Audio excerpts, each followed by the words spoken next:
Assalamualaikum warahmatullahi wabarakatuh. Alhamdulillah wassalatu wassalamu ala Rasulillah wa ala alihi wa ashabihi wa mawalah. Amma ba'd. Rekan-rekan mahasiswa yang saya banggakan, tema kita pada hari ini bicara tentang dimensi atau aspek spiritual dalam psikologi Islam sebagai pembeda atau salah satu yang sangat membedakan antara psikologi Islam dengan psikologi konvensional. Tema ini sungguhnya ada dalam buku ajar yang sudah disiapkan oleh tim teaching. Kalau tahun-tahun sebelumnya itu rata-rata mahasiswa sudah memiliki. Itu nanti mungkin ada yang kakak tingkatnya, kelasnya, itu bisa meminjam itu buku terkait dengan buku ajar psikologi Islam. Teman-teman semua, beberapa pertemuan yang lalu, terutama bagi yang mengikuti mata kuliah Islam interdisipliner, ketika masuk poin tentang pengantar psikologi Islam secara global kemarin itu, saya menyampaikan bahwa aspek spiritual itu memberikan peran yang sangat penting dan signifikan dalam membentuk karakter atau kepribadian seseorang. Dalam perspektif psikologi berarti kita simpulkan bahwa aspek spiritual itu memiliki dampak psikologis yang sangat kuat. Tetapi nyatanya dalam perspektif kajian-kajian psikologi barat atau modern yang memang dasarnya sekuler itu tidak menempatkan persoalan spiritualitas itu sebagai faktor penting yang mempengaruhi psikologi seseorang. Nah, ini poinnya. Kita tahu bahwa dalam Islam orang dikatakan muslim kalau dia mengikrarkan syahadatain. Asyhadu an la ilaha illallah wa asyhadu anna Muhammadar Rasulullah. Syahadat ilah atau uluhiyah dengan syahadat Rasul. Orang ketika meyakini, menyadari, dan berislam dengan penuh keyakinan, sekarang silakan dalam media sosial seperti TikTok dan sebagainya itu, kita lihat informasi cukup booming ya, para mu'alaf yang background pendidikannya sangat tinggi, wawasannya luas, masuk Islam, mendapatkan tantangan, karena membaca syahadat itu dia memiliki keberanian untuk menghadapi segala tantangan. Kan ini adalah aspek psikologis. Tetapi kenapa itu tidak dimunculkan sebagai faktor yang sangat dominan? Nah, ini menjadi penting. Nah, sehingga dalam buku ajarnya itu ada judul yaitu psikologi syahadatain. Kalau saya mengistilahkan ya psikologi tauhid atau psikologi syahadat. Ini bagian dari satu rumah yang besar yang disebut dengan psikologi agama. Nah, berarti psikologi agama itu bagian dari kajian-kajian psikologis yang menjadikan agama, spiritualitas itu sebagai faktor dominan, faktor yang signifikan mempengaruhi perilaku, kepribadian, dan aspek psikologi seseorang. Nah, ini. Sehingga jangan heran kalau kemudian karena iman itu orang yang pengecut menjadi pemberani. Karena iman itu orang yang tadinya itu sangat penakut tapi justru menjadi orang yang sangat gentleman. Ada satu kisah faktual ya, itu seringkali terjadi di daerah NTB, Lombok dulu. Itu terkenal satu opini begini. Mungkin sana itu kan terkenal sebagai Pulau Seribu Masjid. Kehidupan spiritual atau keagamaan itu sangat kental terasa. Mayoritas mereka umat Islam. Tetapi secara kualitas keberagamaan mereka ada yang abangan, bahkan ada yang preman. Tapi uniknya, sekalipun misalnya mereka itu preman, ketika agama itu didiskreditkan, ketika agama itu dijadikan sebagai bahan olo-oloan oleh orang lain, maka mereka mengatakan, sekalipun kami tidak sholat, tapi ketika agama kami dinistakan, kami siap mati. Nah, ini maknanya apa di situ? Ternyata secara psikologis syahadat itu memiliki dampak terhadap perilaku dan psikologi seseorang. Dalam bahasa yang lain, bahwa syahadatain itu dapat mempengaruhi karakter seseorang. Berarti karakter itu ya perilaku. Termasuk di dalamnya itu ya ketenangan, kehati-hatian. Apalagi kalau orang tidak hanya membaca, mengikrarkan syahadatain secara lisan, tetapi lahir dari hati sanubari yang dalam. Lahir dari sebuah keyakinan dan kesadaran yang mendalam. Maka tentu syahadat itu akan berdampak pada perilaku positif. Kita sebut dengan psikologi positif lah. Akan melahirkan ketenangan. Orang cenderung berhati-hati untuk tidak melakukan sesuatu yang dilarang. Orang cenderung memiliki keteguhan sikap dan tidak memiliki keraguan. Nah, ini kan dampak-dampak psikologis itu. Maka dulu teman-teman pernah mengambil mata kuliah akidah kan?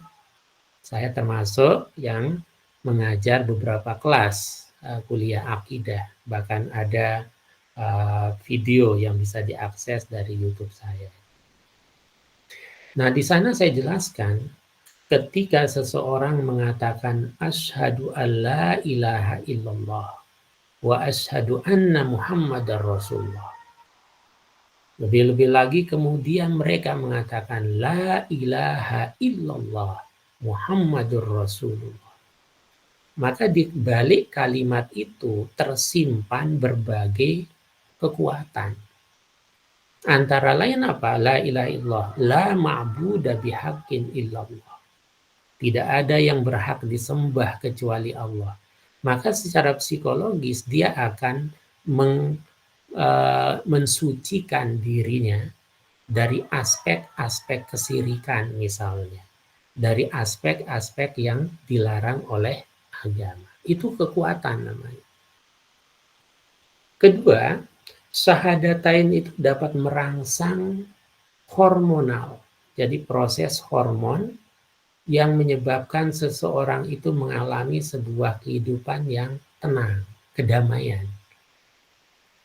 Ini kalau misalnya teman-teman ingin buat proposal tentang nanti skripsi ya, membahas tentang bagaimana orang-orang yang tadinya kemudian mendekat dengan Islam, entah istilahnya itu hijrah, entah istilahnya itu kemudian dari luar masuk Islam jadi mu'allaf.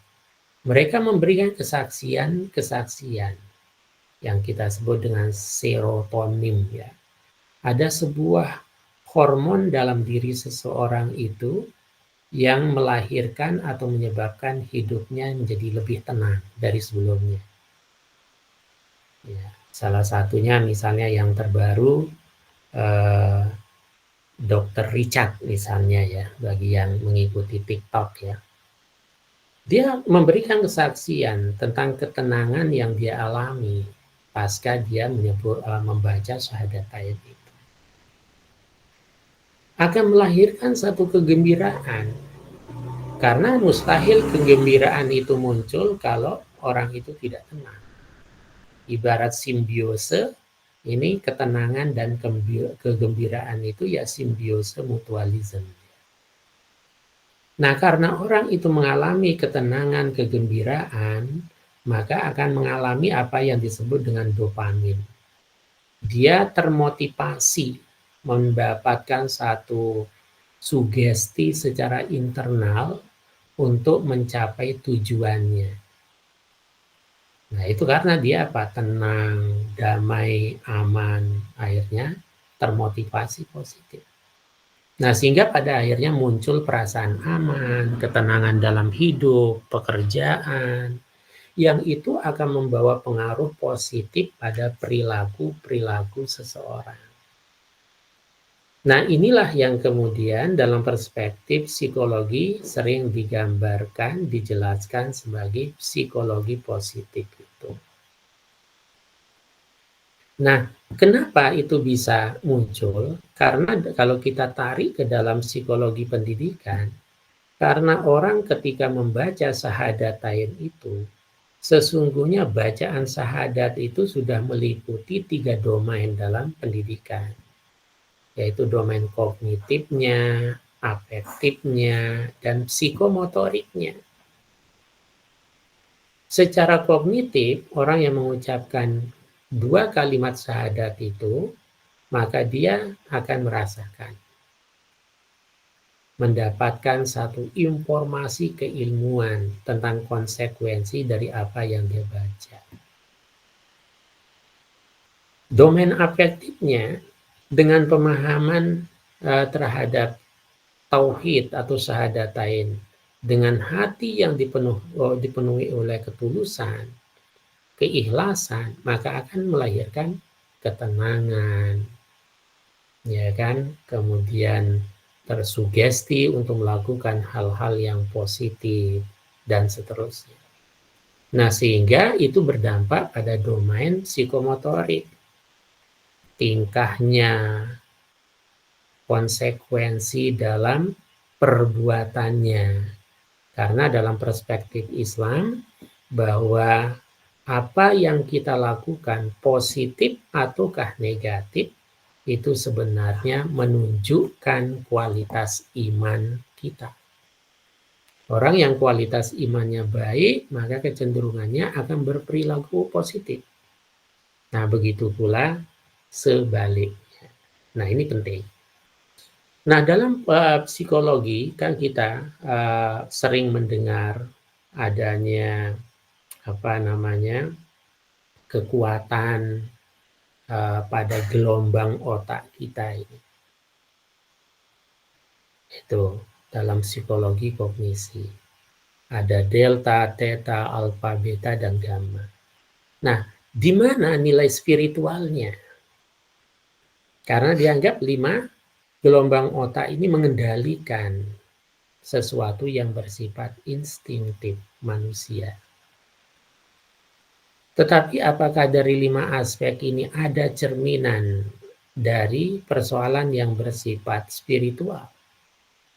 Sekalipun menggunakan istilah spiritual itu juga kadang bias.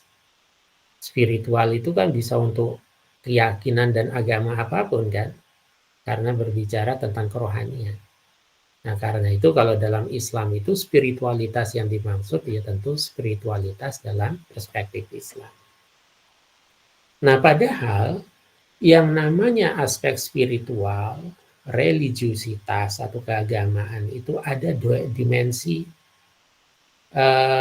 apa yang disebut dengan transendental, gitu, transenden. Ada dimensi ilahiyah. Nah, saya dulu juga pernah menyampaikan ketika membahas tentang manusia dalam perspektif Islam, bahwa dalam perspektif Islam manusia itu adalah makhluk spiritual. Maka salah satu nama dari manusia dalam Quran itu adalah Abdullah. Ya kan? Nah, Abdullah. Dalam Quran juga dikatakan ketika manusia diciptakan, lalu ditiupkan ruh, maka ruh itu ditanya oleh Allah, Alastu birabbikum, bukankah aku ini Tuhanmu? Maka semua roh kita, mau bayi itu keluar dari rahim seorang ibu yang ateis sekalipun, semua roh kita itu menjawab bala syahidna. Mereka memberikan kesaksian bahwa memang saya akui, saya yakini Allah itu Tuhanku, penciptaku. Maka dalam hadis dikatakan kullu mauludin yuladu alal fitrah itu. Setiap manusia lahir dalam keadaan fitrah. Fitrah itu bisa berarti suci tanpa dosa.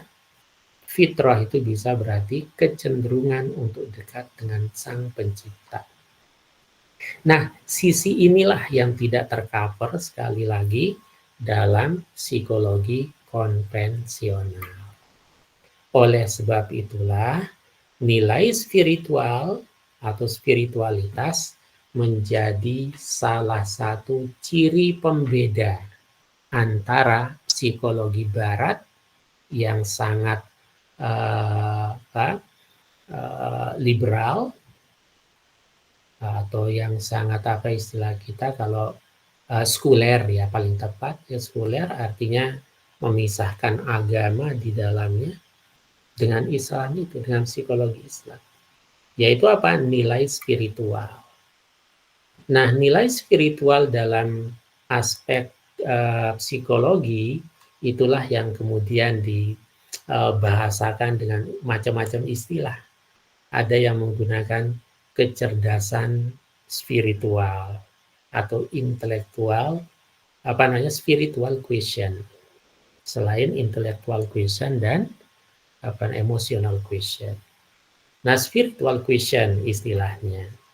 Ada lagi yang menggunakan istilah kecerdasan kolbiah. Itu sebenarnya sinonim sesungguhnya. Ingin menjelaskan bahwa ada aspek spiritualitas. Nah, kecerdasan spiritual atau spiritual question atau kecerdasan kolbiah itu sangat terkait dengan hati sebagai unsur pokok, bahkan dikatakan sebagai mesinnya manusia.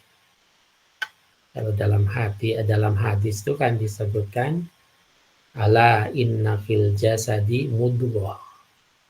Ketahuilah dalam fisik kita, badan kita itu ada segumpal darah. Idza soluhat sairu jasadi. Kalau segumpal darah itu baik, maka baiklah sekujur tubuhnya. Wa idza fasadat, kalau segumpal darah itu rusak, fasadat sairu jasadi, akan rusak sekujur tubuhnya. Apa itu? Kata Nabi, ala wahiyal qalbu. Ketahuilah bahwa itulah yang disebut hati. Nah, hanya saja dalam penjelasannya, itu apakah bahasa ilustratif, bahasa simbolik. Karena hati itu bisa dalam makna sesuatu yang fisikal, berbentuk, yang kita sebut dengan lever ya. Kemudian ada dalam makna yang abstrak, jiwa di situ. Nah ini. Jadi kecerdasan kolbiah spiritual atau kecerdasan spiritual itu sangat terkait dengan kecerdasan hati. Yang itu berdampak kepada perilaku. Maka konsekuensinya ilmu psikologi tidak boleh dan tidak bisa menafikan manusia itu sebagai makhluk spiritual. Nah itu, jadi tidak hanya bicara tentang intelektual dan emosional question. Ya, kenapa? Karena intelektualitas dan emosional itu positif atau negatif itu juga sangat dipengaruhi oleh spiritual question. Jadi kecerdasan intelektual itu akan diarahkan pada berpikir yang positif, melahirkan produk yang positif karena spiritualitas. Begitu juga nanti emotional question atau kecerdasan moralnya, ya, kemudian kecerdasan spiritual dalam beragama yang terkait dengan masalah transendental, ilahiyah, itu akan saling mempengaruhi. Sehingga pada akhirnya orang itu nanti akan lahir sebagai pribadi yang muhsin, yang ihsan. Nah, yang ingin saya katakan pada poin ini adalah bahwa kecerdasan spiritual seseorang bisa mempengaruhi pada kecerdasan lain. Tapi belum tentu kecerdasan lain bisa mempengaruhi pada kecerdasan spiritual. Belum tentu, bukan tidak ya, belum tentu. Misalnya orang yang intellectual quotient, tapi kalau dia tidak memiliki spiritualitas yang memadai, yang bagus, ideal, ya tentu akhirnya kecenderungannya itu menjadi sekuler. Bahkan tidak jarang orang karena intelektualitasnya itu menjadi kufur. Jangan dikira Firaun itu tidak cerdas loh. Jangan dikira para koruptor itu bukan orang-orang intelek. Nah, tapi intelektualitasnya itu tercerabut dari aspek yang bersifat spiritual. Nah, apa saja bentuk-bentuk dari kecerdasan kecerdasan kolbiah itu? Nah, ini penting ya saya sampaikan. Nah, mungkin saya perkecil dulu tulisannya biar tercover yang lain. Ya, biar nomor 11-nya bisa terlihat. Nah, ini. Jadi bentuk-bentuk kecerdasan kolbiah itu sangat-sangat beragam.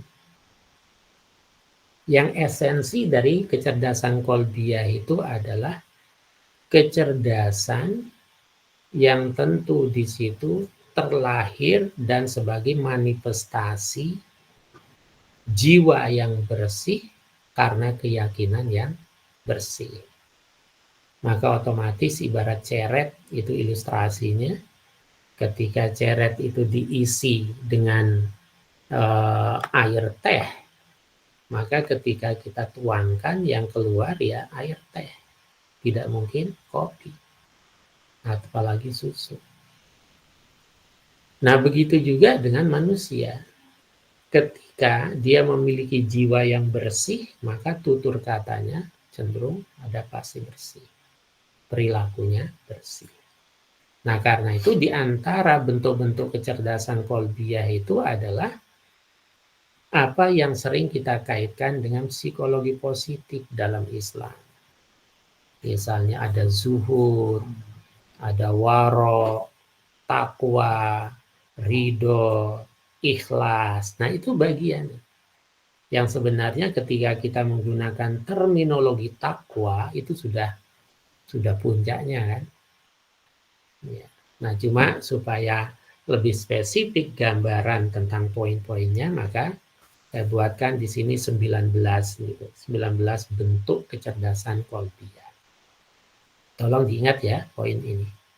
Paling tidak diingat 5 minimal dari sekian. Mana yang sangat familiar. Misalnya takwa, ikhlas, istiqomah, syukur atau kebersyukuran. Itu kan sangat mempengaruhi nanti pada perilaku. Bahkan kalau kita kerucutkan, orang itu akan bahagia hidupnya kalau memiliki 2 hal, 2 kekuatan. Pertama adalah kesabaran dan yang kedua adalah kebersyukuran. Kalau di sini di poin 9 dan 11 ya. As-sobru, sabar, dan syukur, bersyukur. Itu banyak, teman-teman silakan baca, bukan hanya tesis ya, bahkan disertasi. Disertasi sekian ratus halaman hanya membahas tentang aspek kebersyukuran dalam kaitannya dengan psikologi.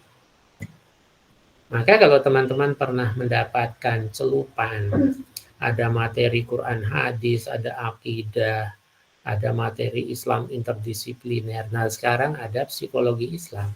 Sebenarnya cukup dengan satu istilah bisa menjadi skripsi.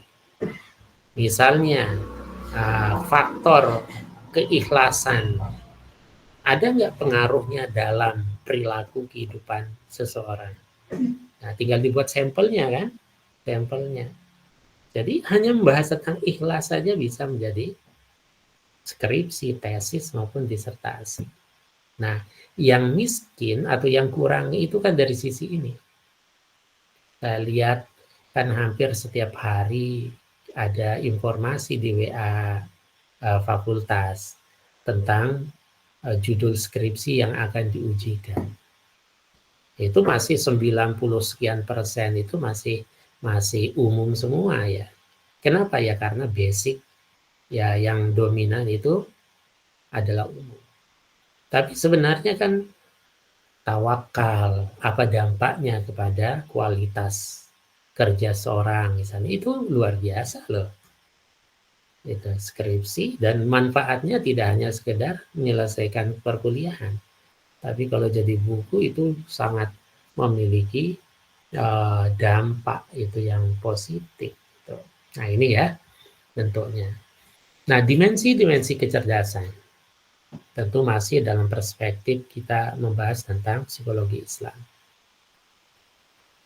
Kemampuan dalam menghadapi serta dapat menyesuaikan diri terhadap lingkungan baru secara cepat.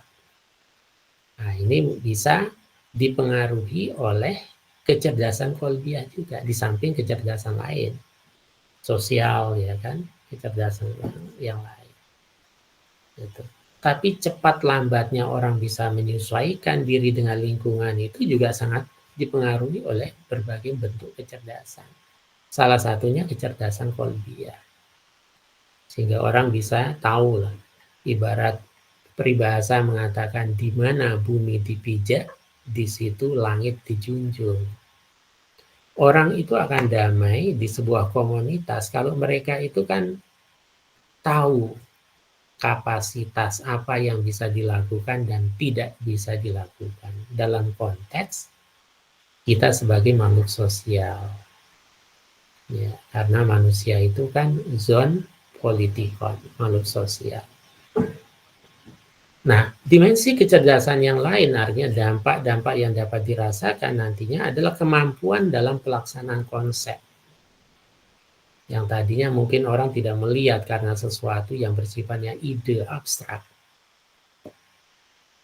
Tetapi dia bisa menyampaikan, mengaktualisasikan, mengkonkretkan sesuatu yang abstrak berupa keyakinan, berupa ilmu, itu dalam tindakan.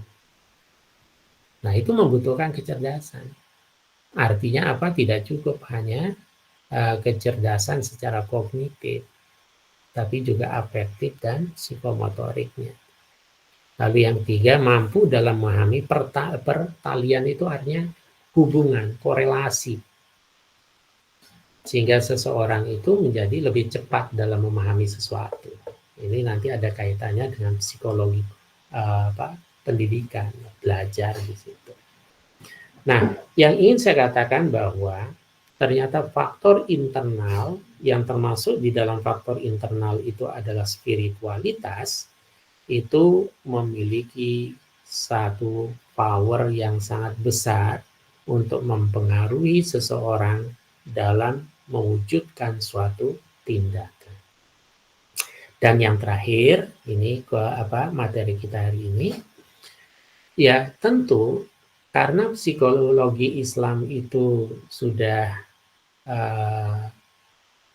tersistematisasikan dan disusun sesuai dengan standar-standar ilmiah, maka tentu nanti juga bagaimana diagnosisnya, bagaimana melakukan satu menentukan ukuran-ukuran dalam sebuah proses penilaian, sampai pada akhirnya nanti kita bicara tentang terapi yang ideal. Nah, ada yang tentunya mengadopsi berbagai hal yang sudah teruji secara ilmiah. Maka dalam psikologi Islam itu juga dikenal, misalnya kalau menyusun sebuah hasil penelitian menggunakan angket, wawancara misalnya, atau menggunakan survei dan lain sebagainya, itu sangat dimungkinkan. Nah, artinya bahwa psikologi Islam itu secara umum dapat mengadopsi sesuatu yang sudah ada yang objektif dengan nilai agama. Ditambah kemudian ruhnya itu adalah spiritualitas harus memiliki peran yang dominan. Kalau tidak dominan ya paling tidak memiliki peran yang signifikan dalam kajian-kajian psikologi. Sehingga dia memiliki ciri khas yang berbeda dengan psikologi konvensional. Nanti kemudian mau istilahnya ya yang digunakan. Kalau saya misalnya cenderung kajian saya tentang psikologi profetiknya ya. Jadi psikologi kenabian. Nah, itu bisa dijadikan sebagai istilah karena apa? Referensinya misalnya kajian saya tentang hadis. Maka disertasi saya misalnya saya membahas tentang strategi pembelajaran Nabi Muhammad SAW dalam perspektif psikologi Islam. Saya analisis di situ. Ya. Kenapa? Karena dulu mungkin tidak mengenal istilah psikologi. Tapi mengenal istilah terma yang kemarin kita sampaikan. An-nafs, al-qalb, hati ya kan. Nah, sehingga menjadi ilmu nafsi. Nah, kemudian menjadi kecerdasan qalbiyah. Gitu. Nah, hanya saja yang menjadi problemnya adalah ketika bicara tentang Islam, maka Islam itu ada wilayah teologisnya, ada wilayah keimanannya. Muncul pertanyaan bagaimana cara mengukurnya, ya kan gitu. Tapi kalau melihat hadis Nabi, ukurannya itu sebenarnya jelas bahwa perilaku yang lahir dari seseorang itu menunjukkan juga ada korelasinya dengan kualitas iman. Nah, tinggal bagaimana memberikan satu argumentasi sehingga sesuatu itu bisa dipertanggungjawabkan secara ilmiah. Nah, saya kira ini ya poin dari apa yang kita sampaikan di sini adalah aspek spiritual dalam psikologi Islam itulah sebagai pembeda yang sangat signifikan dalam mengkomparasikan atau membandingkan dengan psikologi konvensional yang sudah ada. Itu poinnya. Nah, kemudian yang kedua, itu kita bicara tadi tentang bahwa ketika orang beriman mengucapkan syahadat, maka syahadat itu memiliki dampak psikologis. Nah, bagaimana menjelaskannya itu penting. Lalu yang ketiga tadi dalam psikologi kognisi bahwa seringkali dalam kajian-kajiannya itu menjelaskan karena bagian dari kajian dalam psikologi konvensional bahwa kekuatan yang lahir dari 5 gelombang ini yang sangat-sangat sering dibicarakan. Tetapi secara spesifik aspek spiritual tidak tersentuh. Maka Islam kemudian memberikan sentuhan itu. Nah itu ya. Nah kemudian terma yang lain terkait dengan bentuk-bentuk kecerdasan itu sudah sering kita dengar. Ada yang kaitannya dengan Islam itu digunakan spiritual question, ada yang menggunakan kecerdasan kolbiyah, ya, ada yang menggunakan kecerdasan transendental, dan seterusnya. Bahkan kalau secara umum orang mengaitkan emotional question itu memiliki hubungan dengan persoalan spiritual. Nah ini poin-poin ini tolong dijadikan sebagai catatan penting. Nah kemudian yang lain sebagai simpulan, kalau kita ditanya apa bentuk konkret dari kecerdasan spiritual itu? Apa bentuk konkret dari kecerdasan kolbiyah itu? Karena kita mensinonimkan kan antara spiritual question dengan kolbiyah itu. Ya. Nah maka itu banyak, antara lain misalnya takwa, syukur, sabar, tawadu, ridho, dan sebagainya itu. Ikhlas. Dan ini sudah banyak dikupas kalau dalam jurusan psikologi pendidikan Islam. Misalnya teman-teman nanti suatu saat ya, coba kalau ada yang minat gitu. Selesai S1 kemudian di psikologi secara konvensional dan sudah diberikan sentuhan-sentuhan psikologi Islam, lalu nanti di S2 atau S3 dikuatkan. Nah, karena apa? Karena psikolog yang memahami psikologi Islam itu justru relatif masih sedikit dibandingkan dengan psikolog konvensional. Saya banyak berinteraksi dengan para psikolog, termasuk juga kalangan psikolog yang cukup senior ya. Sampai curhat dia mengatakan kenapa ya kok susah sekali menangani ini. Nah, kemudian saya ajak diskusi. Ya wajar kemudian kalau kemudian susah tertangani karena menganggap manusia itu sebagai makhluk yang tak berjiwa, makhluk yang tidak memiliki iman, sehingga dimensi iman atau spiritualnya tidak tersentuh. Saya kira demikian sebagai pengantar untuk materi yang ketiga dari psikologi Islam yang bobotnya sangat besar ya, 4 SKS. Assalamualaikum warahmatullahi wabarakatuh.